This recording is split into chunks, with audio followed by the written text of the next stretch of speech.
ilk urinishda yana homiladorlik yuzaga keldi. Istanbul Eko markazimizga 11 yillik bepushtlik bilan murojaat qilib kelgan bemorimiz ilk urinishda ijobiy natijasi, ya'ni homiladorlik testi pozitiv bo'lib, 3 yil oldin bizlarning klinikamizga kelib ketuvdilar.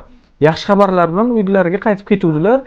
Ikkinchi farzand uchun yaqinda bizlarga murojaat qilib keldilar. Biz u kishini ultratovushda ko'rganda muammolar bir ikkita ko'rdik. Ularni bizlar albatta amaliyotlarni qilib bartaraf qildik. Bartaraf qilgandan keyin bemorimizga muzlatib qo'yilgan embrionlarni eritib qo'yganimizda ilk urinishda yana homiladorlik yuzaga keldi.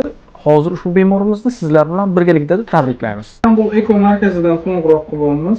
Ikkinchi marta yana ikkinchi farzand uchun murojaat qilib keldingizlar klinikamizga. Tekshirib, nima muammolar borligini hammasini bartaraf qildik, operatsiyalar qildik va shu muzlatilgan embrioningizni eritib bachadoningizga qo'ydik. Tabriklaymiz, homilador bo'libsiz. Rahmat.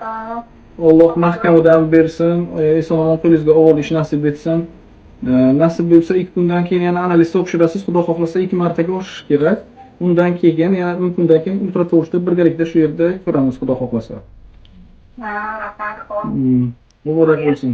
Yana shu birinchi marta shu yerga birinchi natijani olib ketgandan keyin baribir yana bizlarning klinikamizni tanlab, ikkinchi martada ham ilk urinishda homilador bo'lganingiz bilan tabriklaymiz.